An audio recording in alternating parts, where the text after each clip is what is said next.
اعوذ باللہ من الشیطان الرجیم بسم اللہ الرحمن الرحیم الحمد للہ کما ہوا اہلہ اما بعد رب اشرح لی صدری ویسر لی امری واحلل عقدۃ من لسانی یفقہوا قولی اما بعد فقد قال اللہ تبارک و تعالی فی محکم کتابہ المجید ومکرم خطابہ العظیم بسم اللہ الرحمن الرحیم الف لام میم ذالک الکتاب لا ریب فیہ ھدی للمتقین۔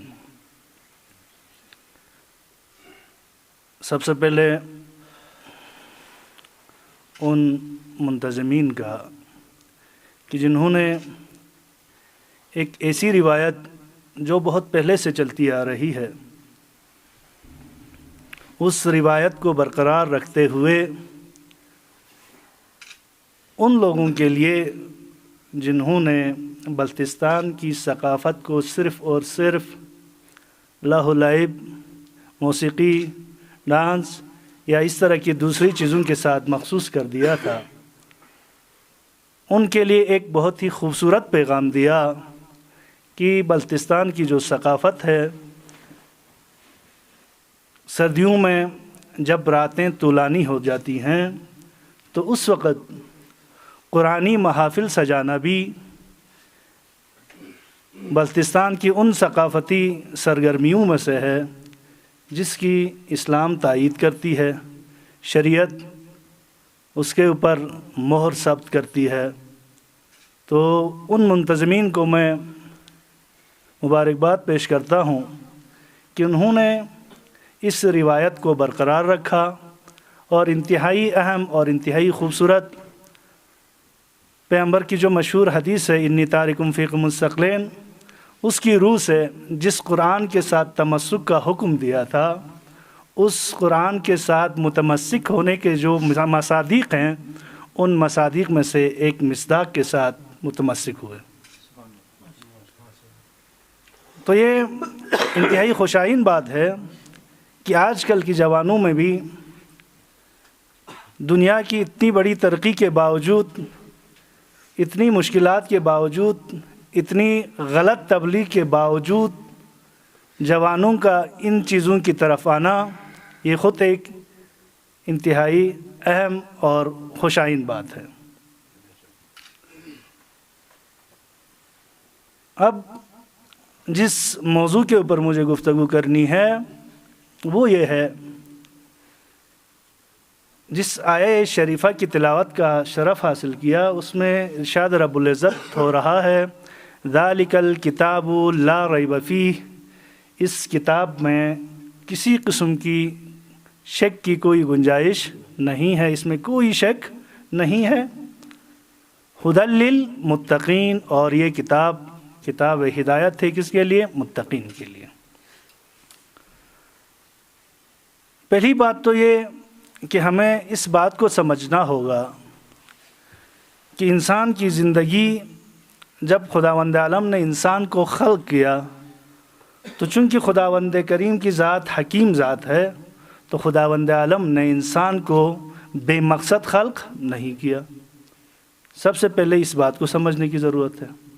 اس کے بعد جب آپ اس بات کے قائل ہو جائیں کہ خدا کی ذات حکیم ہے تو اس کا کوئی بھی کام چہ خلقت کے حوالے سے ہو یا کسی اور حوالے سے ہو، کوئی بھی کام حکمت سے خالی نہیں ہے۔ خداوند عالم نے انسان کو خلق کیا، وما خلقت الجن والانس الا لیعبدون، اس کے علاوہ بھی ہدف خلقت انسان یہ ہے کہ خداوند عالم نے جس کمال کا سوچا ہے، جس کمال تک انسان کو پہنچانا چاہ رہا ہے وہاں تک انسان پہنچ جائے۔ اب اس کمال تک پہنچانے کے لیے خداوند عالم کی ذات نے ہمارے لیے دو گران بہا چیزیں بھیجی، ان میں سے ایک خدا کی کتاب اور دوسری چیز عطرتی اہل بیتی، پیغمبر کی عطرت اور اہل بیت، ایک قرآن صامت کی شکل میں اور ایک قرآن ناطق کی شکل میں ہماری ہدایت کا راستہ خداوند عالم نے فراہم کیا، تاکہ اس ہدایت کے راستے کے اوپر چل کر انسان اس مقام تک پہنچے یا اس عہد کو پورا کرے جس عہد کو خداوند عالم نے انسان سے جس عہد کو لیا ہے۔ اب چونکہ ہمارا جو پروگرام ہے وہ ختم قرآن جو قرآن کا مقابلہ ہوتا ہے اس کے حوالے سے ہیں، تو سب سے پہلے یہ دیکھنا ہوگا کہ آیا اس قرآن کو صرف پڑھنے تلاوت کرنے کا کوئی فائدہ ہے بھی یا نہیں۔ قرآن کتاب ہدایت ہے، اس میں کوئی شک نہیں کہ خداوند عالم نے کتاب انسان کی ہدایت کے لیے نازل کی ہے۔ اب آیا اس کی سمجھے بغیر صرف پڑھنے میں بھی کوئی فائدہ ہے یا نہیں؟ تو پہلی بات تو یہ ہے کہ اس میں صرف یہی اگر آپ اور میری سمجھ میں آ جائے کہ خداوند عالم خود جب کسی چیز کا حکم دیتا ہے تو وہ حکم حکمت سے خالی نہیں ہے، تو جب حکمت سے خالی نہیں ہے تو خداوند عالم خود قرآن میں ارشاد فرما رہا ہے فَقْرَؤُوا مَا تَيَسَّرَ مِنَ الْقُرْآنِ، قرآن میں سے جتنی آسانی سے آپ پڑھ سکتے ہیں، جتنا آپ پڑھ سکتے ہیں وہ پڑھیں۔ خود خداوند عالم قرآن کی کرنے کا حکم دے رہا ہے۔ دوسری طرف فرما رہا ہے وَرَتِّلِ الْقُرْآنَ ترتیلا، یہاں پر بھی حکم رب العزت ہے کہ قرآن کو ٹھہر ٹھہر کر پڑھیں۔ اب پڑھنے کا حکم جب ایک حکیم ذات دے رہا ہے تو اس میں پڑھنے میں حتماً کوئی نہ کوئی مصلحت اور حکمت ضرور ہے اور اس کا فائدہ بھی ضرور ہے۔ دوسری بات، عام معاشرے میں اگر آپ دیکھیں تو آپ کسی ڈاکٹر کے پاس جاتے ہیں تو وہ ڈاکٹر آپ کو نسخہ لکھ کر دیتے ہیں، آپ اسی نسخے کو بغیر پوچھے، بغیر معرفت کے، بغیر جانے کہ اس میں کیا ہے اس نسخے میں یا اس دوائی میں کون کون سے عناصر ہیں، کن چیزوں سے مل کر اس کا جینرک جو اس میں جو مواد ہیں وہ کیا کیا ہیں، اس کو دیکھے بغیر آپ اس ڈاکٹر کی دوائی کو استعمال کرتے ہیں اور وہ دوائی آپ کے اوپر اثر بھی کرتی ہے۔ اسی طرح قرآن کریم کی بھی تلاوت میں اگرچہ آپ کو اس کے بارے میں بہتر یہ ہے کہ چونکہ خداوند عالم حکم دے رہا ہے کہ قرآن میں تدبر کریں، تدبر کے ساتھ قرآن پڑھیں، قرآن سے معرفت حاصل کریں، انا ہدیناہ السبیل اما شاکرا و اما کفورا لا رد ولا یابس الا فی کتاب مبین ان ھذا القرآن یہدی للتی ہی اقوم۔ ساری آیتوں میں ارشاد ہو رہا ہے کہ یہ ہدایت ہے، ہدایت ہے، ہدایت ہے، تو اس کا مطلب کیا ہے کہ آپ اس کو سمجھیں اور اس سے ہدایت حاصل کریں، وہ اپنی جگہ، لیکن اس کے صرف پڑھنے میں بھی جو فائدہ ہے اس کو بیان کرنا چاہ رہا ہوں۔ وہ یہ ہے کہ ہر چیز کے دو اثر ہوتا ہے، ایک ہوتا ہے ایک اثر وضعی۔ وہ اثر وضعی کیا ہے؟ مثال کے طور پر پانی گر جائے تو اس پانی نے کیا کرنا ہے؟ اس جگہ کو گیلا کرنا ہے، چاہے آپ اس کو جانے کہ یہ پانی ہے یا نہیں، چاہے آپ کو اس کی معرفت ہو یا نہ ہو۔ دوائی نے اپنا اثر دکھانا ہے، چاہے آپ کو اس کے بارے میں علم ہو یا نہ ہو۔ اسی طرح خود قرآنی آیت کے پڑھنے میں بھی ایک اثر ہے، اس اثر کو دکھانا ہے، چاہے آپ اس کے بارے میں آپ کی معرفت اس درجے تک ہو یا نہ ہو، یہ ایک اثر۔ دوسری طرف سے دیکھا جائے تو چونکہ قرآن کی کیا ہے؟ کتاب ہدایت ہے، قرآن کی مختلف آیتوں میں تدبر کا حکم ہوا ہے، تعقل کا حکم ہوا ہے، کیوں؟ تاکہ اس کتاب سے ہدایت حاصل کریں۔ اب جب بھی انسان کسی چیز کو بناتا ہے، کوئی بھی شخص ہو، تو وہ آپ دیکھیں جو الیکٹرانک کی چیزیں زیادہ آسانی سے آپ سمجھ جائیں گے، الیکٹرانک کتاب کے ان چیزوں کے ساتھ جب کوئی کمپنی اس کو بناتا ہے تو اس کے ساتھ ایک بکلیٹ دے دیتا ہے۔ اس بکلیٹ میں کیا ہوتا ہے کہ یہ جو ہمارا پروڈکٹ ہے، اس پروڈکٹ کے لیے کون سی چیز مضر ہیں، کون سی چیز اس کے لیے مفید ہیں، کیسے اس کا آپ نے استعمال کرنا ہے، ساری چیزیں اس میں آئی ہوئی ہوتی ہے۔ کیوں؟ اس لیے کہ اس بنانے والے کو پتہ ہے کہ اس چیز کے لیے کس چیز کی ضرورت ہے، کس چیز سے اس کو بچانا ہے، کس چیز کے ساتھ اس کو رکھنا ہے، کیا اس کا سسٹم ہے، وہ سارا اس میں، چونکہ بنانے والا اس نے خود بنایا ہے تو اس کو پتہ ہے، تو وہ اس کے ساتھ بھیج دیتا ہے۔ تو چونکہ انسان کو جب خداوند عالم نے خلق کیا تو اس خداوند عالم نے بھی انسانوں کی ہدایت کے لیے کہ انسان کو کون سی چیز انسان کے لیے مفید ہے، کون سی چیز انسان کے لیے مضر ہے، کون سی چیز انسان کو اس مقصد تک پہنچاتی ہے جس مقصد تک خدا اس کو لے جانا چاہتا ہے، کون سی چیز اس کمال تک پہنچانے میں رکاوٹ ہے جہاں تک خدا انسان کو لے جانا چاہ رہا ہے، تو وہ ساری چیزیں قرآن کی شکل میں انسانوں کی خلقت کے بعد خداوند عالم نے ہمارے لیے بھیجی۔ اب ہماری ذمہ داری کیا ہے؟ پڑھنے کا ثواب یہاں تک ہے کہ خود پیغمبر ختم مرتبت کا ارشاد ہے کہ جس گھر میں قرآن کی تلاوت ہو، اس میں یہ نہیں فرمایا کہ بھئی قرآن کی تلاوت اس کی معرفت کے ساتھ ہو، نہیں، مطلقاً فرمایا کہ جس گھر میں قرآن کی تلاوت ہوتی ہو اس گھر میں خدا کی برکتیں نازل ہوتی ہیں، فرشتوں کا رفت و آمد ہوتا ہے۔ اس کے علاوہ جس گھر میں قرآن کی تلاوت ہو وہ گھر اہل آسمان کے لیے اس طرح سے روشن نظر آتا ہے جس طرح سے اہل زمین کے لیے آسمان کے تارے اور چاند منور نظر آتے ہیں۔ سبحان اللہ۔ تو اس اعتبار سے بھی بہت سارے فضائل میں بہت ساری قرآن کی تلاوت کی جو فضیلت ہے اس میں بہت ساری احادیث ہمارے نظروں سے گزری ہیں، اور بہت سارے احادیث ہیں کہ جو قرآن کی تلاوت کی فضیلت میں آئی ہیں۔ اس کے علاوہ خود قرآن جو ہے تدبر کا حکم دے رہا ہے، کیوں؟ تاکہ ان آیتوں میں تدبر کرنے کے بعد آپ اس سے کیا کریں؟ ہدایت حاصل کریں۔ چونکہ ہم نے زندگی گزارنی ہے، ہم نے متمسک رہنا ہے دو چیزوں سے، ایک قرآن سے اور ایک اہل بیت سے۔ جب آپ ان دونوں کو اگر صرف اہل بیت کو لے کر قرآن کو چھوڑ دیں تب بھی گمراہی ہے، اور اگر صرف حسب اللہ کتاب اللہ کہہ کر صرف قرآن سے متمسک رہے اور اہل بیت کو چھوڑ دے تب بھی گمراہی ہے۔ تو پیغمبر ختم مرتبت نے فرمایا کہ ان دونوں کے ساتھ متمسک رہو گے تو کبھی گمراہ نہیں ہوگے۔ تو اب اس متمسک رہنے کے کئی طریقے ہیں، ان طریقوں میں سے ایک طریقہ خود قرآن کی تلاوت ہے۔ دوسرا طریقہ کیا ہے کہ آپ قرآن کے فرامین کی روشنی میں خدا کے جو فرامین ہیں ان کے مطابق اپنی زندگی بسر کریں۔ اگر انسان واقعاً اپنے اندر تبدیلی نہ چاہے تو قرآن کی ایک آیت کافی ہے انسان کے لیے، انسان کی ہدایت کے لیے۔ تمام قرآن 6000 مشہور قول کے مطابق 6666 آیتوں کی ضرورت نہیں، بلکہ ایک آیت کے اوپر انسان تدبر کرے، غور کرے تو وہی اس کی زندگی بدل سکتی ہے۔ وہ کیسے؟ خود پیغمبر ختم مرتبت کے ایام کی بات ہے کہ ایک شخص پیغمبر کی خدمت میں حاضر ہوا، عرض کیا یا رسول اللہ مجھے کسی ایسے فرد کے پاس بھیج دیں کہ جو مجھے قرآن کی تعلیم دے، جو مجھے قرآن کی تعلیم دے۔ پیغمبر نے اپنے ایک صحابی کو معین کیا کہ اس بندے کو آپ قرآن کی تعلیم دیں۔ جب قرآن کی تعلیم دینا شروع کیا تو اس نے ایک سورے کا انتخاب کیا۔ اس سورے میں جب اس نے ایک آیت دیکھی، وَمَن يَعْمَلْ مِثْقَالَ ذَرَّةٍ خَيْرًا يَرَهُ وَمَن يَعْمَلْ مِثْقَالَ ذَرَّةٍ شَرًّا يَرَهُ، جب اس نے کہا یہ اس آیت پہ پہنچا اور اس آیت کا ٹکراؤ اس کے کانوں تک ہوا تو وہیں پہ اس نے کہا میرے لیے کافی ہے، میرے لیے کافی ہے، اب اس سے زیادہ کی مجھے ضرورت نہیں ہے۔ کیوں؟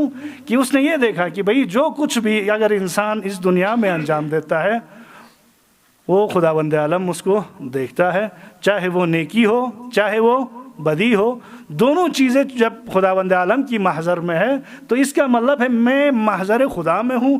تو جب یہ دو چیزیں ہیں تو اس نے کہا کہ بھئی زندگی کے لیے یہی کافی ہے۔ کیوں؟ اس کے ذہن میں یہ بات آ گئی کہ اس نے یہ دیکھا کہ میں خود خدا کے سامنے ہوں، خدا ہمیشہ مجھے دیکھ رہا ہے، خدا کی نظر میرے اوپر ہے، میرے ہر کام چاہے ذرہ برابر نیکی ہو اس کے اوپر بھی خدا کی نظر ہے، ذرہ برابر بدی ہو تو اس کے اوپر بھی خدا کی نظر ہے۔ جب ہے تو میں کیوں برائی کروں گا، تو کیوں نیکی کو چھوڑوں گا؟ وہی ایک آیت اس نے اپنی زندگی میں تبدیلی لانے کے لیے اسی ایک آیت کو اخذ کیا، اور اس کے بعد سے وہ قرآن پڑھنے کے لیے آنا چھوڑ دیا اس نے۔ تو وہ صحابی پیغمبر کی خدمت میں حاضر ہوا، پیغمبر نے عرض کیا پیغمبر نے جب اس سے کہا تو اس نے عرض کیا یا رسول اللہ جس بندے کو آپ نے میرے لیے پاس قرآن کی تعلیم کے لیے بھیجا تھا وہ تو اسی ایک آیت کے بعد کہا میرے لیے میری زندگی سنورنے کے لیے یہی کافی ہے اور چلا گیا۔ تو پیغمبر نے کیا فرمایا؟ رجع فقیہا، جب وہ آیا تھا تو جاہل آیا تھا، لیکن جب پلٹ رہا ہے تو فقیہ بن کے پلٹ رہا ہے۔ کیوں؟ کیونکہ اس نے ایک ہی آیت سے سمجھ لیا تھا زندگی کا مقصد اور ہدف کیا ہے. خدا کا انسان کے اوپر جو تسلط ہے وہ کس حد تک ہے، قدرت کس حد تک ہے خدا کا، وہ اس کو سمجھ چکا تھا. اسی ایک آیت میں اگر آپ اور ہم ایک اور آیت، اسی ایک آیت کو اگر آپ اخذ کریں، اسی ایک آیت کے اوپر آپ کا مکمل عقیدہ ہو، تو یہی ایک آیت کافی ہے آپ کی زندگی سنورنے کے لیے. وہ کیا ہے؟ الم یعلم بان اللہ یرا. الم یعلم، کیا وہ نہیں جانتا کہ بان اللہ یرا، کہ اللہ اسے دیکھ رہا ہے. اب انسان کے ذہن میں اگر یہ بات بیٹھ جائے کہ خدا اسے دیکھ رہا ہے، تو وہ کبھی بھی غلط کام نہیں کرے گا، کبھی بھی گناہ نہیں کرے گا. صرف اسی بات کی ضرورت ہے کہ انسان یہ سمجھ لے کہ ہم خدا کے محضر میں ہیں، خدا کے سامنے بیٹھا ہے، ہمارا کوئی بھی کام خدا سے چھپی ہوئی نہیں ہے. اگر یہ بات اگر آپ انسانوں کے سمجھ میں آ جائے تو اس کو کوئی ایسی جگہ ملے گی ہی نہیں کہ جہاں پہ وہ خلوت میں کوئی کام کرے. کیوں؟ اس کے لیے کوئی خلوت کا تصور اب باقی نہیں ہے. گناہ کب ہوتی ہے؟ جب انسان خلوت میں ہو تو وہ گناہ کرتا ہے، چھپ کر گناہ کرتا ہے. لیکن جب اس کو یہ بات معلوم ہو جائے کہ چھپنے کی کوئی جگہ ہے ہی نہیں ہے، جہاں پر لکھا ہوتا ہے کیمرے کی آنکھ آپ کو دیکھ رہی ہے، وہاں پہ انسان محتاط رہتا ہے. لیکن اس کی جگہ پر اگر یہی آیت لکھ دی جائے الم یعلم بان اللہ یرا، کہ کیا وہ نہیں جانتا کہ خدا اسے دیکھ رہا ہے. کیمرے کی آنکھ کے دیکھنے کے اوپر اس کو اتنا اعتقاد ہے کہ وہ وہاں پر انتہائی محتاط انداز میں اپنی زندگی بسر کرتا ہے. لیکن خدا کے سامنے خدا جس طرح سے دیکھ رہا ہے اس کے اوپر اس کو وہ اعتقاد حاصل نہیں ہے. اگر یہی اعتقاد اس کو حاصل ہو جائے، اسی ایک آیت کے اوپر وہ عمل کرے، یہی ایک آیت وہ اپنے لیے سرنامہ مشق قرار دے، تو اس صورت میں کیا ہوگا؟ انسان کی زندگی میں کبھی برائی کا کوئی تصور آئے گا ہی نہیں. لیکن ہماری پریشانی کیا ہے؟ ہماری مشکل یہ ہے کہ جس مقصد کے لیے خداوند عالم نے قرآن کو نازل کیا ہے اس مقصد سے ہم بے خبر ہیں. قرآن ہماری ہدایت کے لیے ہے لیکن ہم اس سے ہدایت نہیں لیتے. قرآن ہماری رہنمائی کے لیے ہے لیکن ہم اس سے رہنمائی نہیں لیتے. کیوں؟ قرآن کہہ رہا ہے ولا یغتب بعضکم بعضا، ہم غیبت کرتے ہیں. قرآن کہہ رہا ہے لا تسرفوا، اسراف نہ کرو، ہم اسراف کرتے ہیں. قرآن کہتا ہے لا تشرب الخمر، شراب نہیں مت پیو، لیکن ہم شراب پیتے ہیں. یعنی ہر وہ کام جس سے خداوند عالم نے قرآن میں منع کیا ہے، ہم انہی کاموں کی طرف جا رہے ہیں. کیوں؟ یہ اس وجہ سے کہ ہمارا عقیدہ اس قرآن کے اوپر اس طرح سے نہیں ہے کہ یہ قرآن ہماری ہدایت کے لیے اترا. ہم قرآن سے ہدایت لے نہیں رہے. ہم اب جتنے بھی ماڈرنائزیشن کا جو ابھی جو دور ہے، خصوصاً انلائٹنڈ ماڈرنائزیشن کا جو ہے، اس دور میں مسئلہ یہی ہے کہ ہر انسان اپنی ذہنی بساط کے مطابق ہر چیز کو اپنی مقصد کے لیے استعمال کرنے کا سوچتے ہیں. چاہے وہ قرآن ہو، چاہے ائمہ کی زندگی ہو، چاہے پیغمبر ختمی مرتبت کے اقوال ہوں. یعنی ہر اس حدیث کو ڈھونڈیں گے جو اس کے مفاد میں ہو، ہر اس آیت کو ڈھونڈیں گے جو اس کے فائدے میں ہو، ہر اس حدیث کی طرف جائیں گے جو اس کے مخالف نہ ہو. اب جتنے بھی کام ہیں وہ بھی ایسے کام جو شریعت کے مخالف ہوں انہی کو ہم انتخاب کرتے ہیں. کیوں؟ دیکھیں ہمارے پاس اگرچہ دیکھیں معیار ہے، ہمارے ائمہ نے ارشاد فرمایا کہ اگر کوئی حدیث بھی قرآن سے ٹکرائے تو اس حدیث کو چھوڑ دو. لیکن ہم اپنی ثقافت کو، اپنے کچھ کاموں کو اگرچہ قرآن کے مخالف ہو تب بھی اس کو چھوڑنے کے لیے تیار نہیں ہے. حکم تو یہ ہو رہا ہے کہ اگر کوئی حدیث قرآن سے ٹکرائے تو اس حدیث کو چھوڑ دو، لیکن ہم اس رواج کو چھوڑنے کے لیے تیار نہیں ہیں جو قرآن سے ٹکرا رہا ہے. یعنی کہ جو بھی حدیث قرآن کے مخالف ہوں، قرآن کے مخالف ہوں، فَاضْرِبُوهُ عَلَى الْجِدَارِ، یہ حکم ہے کہ اس کو دیوار پہ مار دو. جب قرآن کے مخالف حدیث ہمارے لیے حجت نہیں ہے تو ہم کیسے اپنے ان رسوم اور رواج کو جو قرآن کے مخالف ہو وہ ہم اپنے لیے کیا کریں؟ حجت مانیں.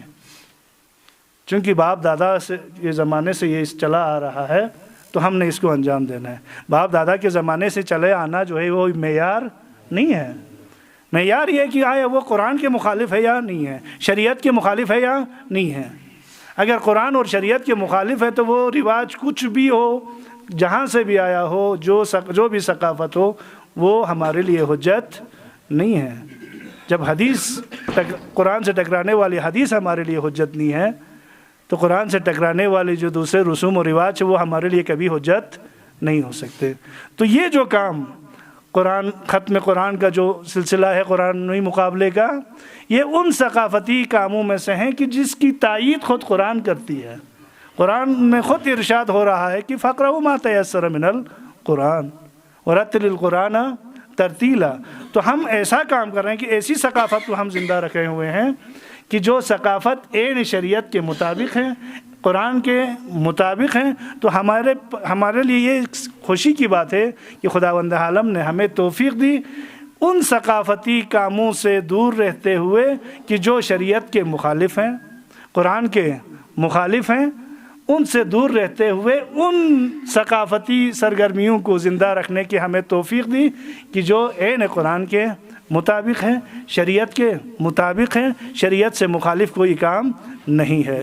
تو میں دعا کرتا ہوں خدا ہم سب کو ہمیشہ سیرت محمد و آل محمد پر چلنے کی توفیق عطا فرما، اور ہمیشہ سے قرآن کے ساتھ متمسک رہنے کی ہمیں توفیق عطا فرما، قرآن کے ساتھ ساتھ اہل بیت سے بھی ہمیں متمسک رہنے کی توفیق عطا فرما، اور قرآن کو اپنے لیے عملی زندگی میں، امام خمینی کا ارشاد ہے نا، وَيَجِبُ أَن نَسْتَحْضِرَ الْقُرْآنَ فِي جَمِيعِ شُؤُونِنَا الْحَيَاةِ، یجب ان نستحضر القرآن فی جمیع شؤون الحیات، یعنی واجب ہے کہ قرآن کو ہم اپنی زندگی کے ہر پہلو کے اوپر کیا کریں، نافذ کریں، ہر کام کے اوپر دیکھیں کہ بھئی یہ قرآن کے مطابق ہے یا نہیں ہے۔ تو دعا کرتے ہیں کہ خدا ہمیں اپنی زندگی کے ہر پہلو کو قرآن کے مطابق زندگی ہمیں گزارنے کی توفیق عطا کرے۔ والسلام علیکم ورحمۃ اللہ وبرکاتہ۔